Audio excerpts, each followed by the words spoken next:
동안은 지금 즉시 퇴거하라! 퇴거하라! 조용하던 동네가 소란스러워졌습니다. 하루 2번씩 이루어지는 집회 때문이죠. 연쇄 성폭행범과 이웃으로 지내야 하는 끔찍한 현실을 성폭행범 박병화가 15년간의 형기를 마치고 화성시에 거주하게 된 상황. 무서워서 불을 못 껐어요.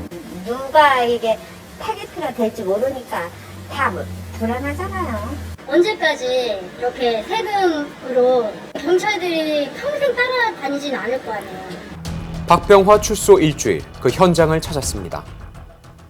일명 수원 발발이라고 불리는 연쇄 성폭행범 박병화. 15년 전에 살던 수원이 아닌 경기도 화성시로 거처를 옮겼죠. 약 1,300가구 정도가 모여있는 이곳. 조용했던 동네는 박병화 출소 이후에 180도 바뀌었습니다. 동네 입구부터 현수막들이 곳곳에 걸려 있고요. 또 골목골목마다 경찰이 순찰하고 있는 상황. 한 사람으로 인해서 이 마을에 일단 풍기 박산이 난 거잖아요. 저도 자식을 기르고 있는 입장에서 도저히 집에서 지켜볼 수가 없어서 지난 토요일 박병화가 거주하고 있는 집 앞 오전부터 주민들이 모였습니다. 퇴거 집회를 준비하고 있다고요. 화성시 거주를 결사 반대하고 범죄자를 몰아내자! 몰아내자! 몰아내자! 아이를 데리고 직접 박병화의 거주지를 확인하러 온 학부모들도 있었죠. 이런 범죄 같은 경우에는 재발률이 없다라는 얘기를 많이 들었습니다. 그러다 보니까 조금 걱정은 좀 많이 되죠. 아이를 홀로 내보낼 수가 없게 된 동네. 주민들은 박병화가 출소한 당일까지 이곳에 거주하게 될 걸 몰랐다고요. 박병화가 살고 있는 원룸의 주인조차 세입자가 박병화라는 걸 몰랐다고 합니다.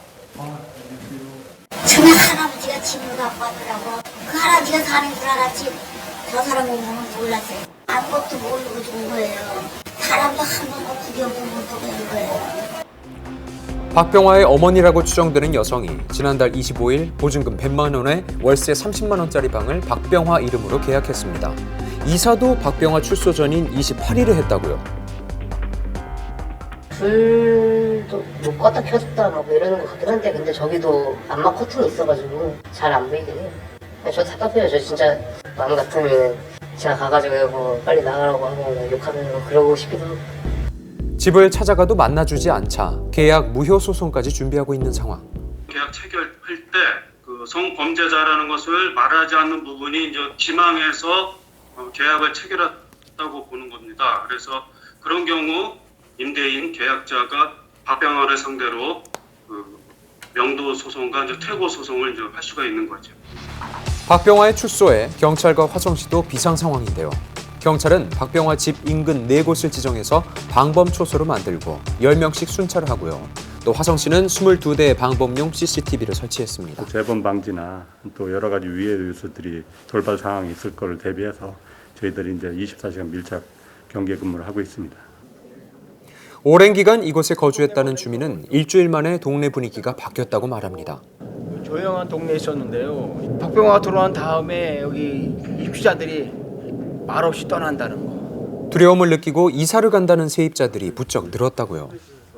여기 원룸에서 사람들이 좀 많이 빠졌어요? 네, 방 가볼래요? 다 비었어요 지금. 5개째 빠졌어 지금. 큰일 났어요. 불과 200m 거리에 대학교가 있어서 홀로 자취하는 학생들이 많은 이곳. 하지만 점점 유령 도시가 되고 있습니다. 이 방의 세입자는 재계약을 했지만 박병화가 거주한 이후 바로 집을 비웠다고요. 이게 언제 빠진 거예요? 어찌녁에? 밤에. 갑작스럽게 집을 비워버리고 만 세입자.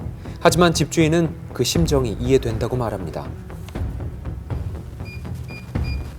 짐을 다 안 가져갔어요 그러더라고. 근데 짐이 있더라고. 살림살이를 그대로 두고 간 세입자. 갔다고 전화가 왔어. 여기도 온 지 이제 방세 2달 받았나? 몸만 나갔어. 인근 원룸 주인들의 피해 사례가 잇따르고 있는 상황. 박병화가 사는 곳 500m 이내에 어린이집 2개와 초등학교 1개가 있습니다. 또 인근 대학교 학생들은 불안감을 호소하고 있는데요. 조명이 애초에 어두워서 원래도 약간 불안한 신념인데 또 위험 부담이 또 커 생긴 거니까 애들이 별로 안 싫어하고 언제 나타날지 모르는 거잖아요. 혼자 집에 들어갈 때 좀 많이 무섭죠. 불안하고. 자취를 하고 있는 학생들이 외출조차 꺼리는 상황에 놓이자 타격을 입은 건 인근 상인들입니다. 이쪽에 상권이 초토화가 되지 않을까. 그나마 세입자들이 다 지금 빼고 나가지 않을까 생각합니다. 아이를 혼자 둘 수가 없어서 가게에서 아이를 돌봐야 하는데 알림이 성범죄자 알림이에 떠서 사진을 봤는데 그게 출소한 당일 사진이었고, 근데 뭐 요즘에 춥고 이러니까 매트 입고 모자 쓰고 마스크 쓰면 눈만 보고 누군지 어떻게 알겠어요? 박병화의 집과 1km 정도 떨어진 곳에 위치한 대규모 아파트 단지. 아이나 아이 엄마들도 조금 많이 보이긴 했었는데 최근 들어서는 이제 박병화 출소하고 나서 거의 보이지 않는 것 같아요. 인근 초등학교 학부모들은 등교 거부까지 계획하고 있는 상황. 출소 후 원룸에서 나오지 않는 박병화. 자정부터 오전 6시까지 외출 금지인데요. 시는 박병화의 외출 금지 시간을 저녁 9시로 늘려달라고 법무부에 요청했습니다. 의정부에서도 김근식의 출소 후 주거지가 의정부에 있는 갱생시설로 정해져서 주민들의 거센 반발이 있었죠. 미성년자 11명을 성폭행한 혐의로 징역 15년형을 지냈던 김근식. 출소를 하루 앞두고 또 다른 아동 강제추행 혐의로 지난달 16일에 재구속됐습니다. 아동 성폭력범이었었잖아요. 그런데 여기 학교에 인근 시설에 아이들이 그렇게 밀집되어 있는데 이곳에 입소를 한다는 거가 납득을 할 수 없었던 부분이었죠. 출소 후 주거지가 없는 이들에게 숙식을 제공하는 갱생시설. 보호관찰소에서 다 관리하겠죠. 여기는 그런 제약하는 게 없어요. 여기 자유로운 거예요. 현재 재판을 앞두고 있는 김근식. 하지만 의정부 주민들은 형이 확정될 때까지 불안감을 떨칠 수 없다고 말합니다. 성범죄자 출소 이후 거주지를 둘러싼 갈등은 반복적으로 일어나고 있죠.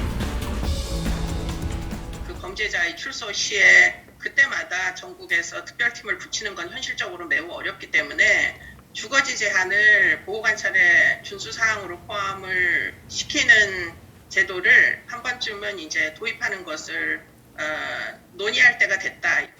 성범죄자의 거주지 제한 제도가 없는 상황. 범죄자의 자유를 앞세워 국민을 보호할 법안이 없는 건데요. 오늘도 주민들의 외로운 싸움은 계속되고 있습니다.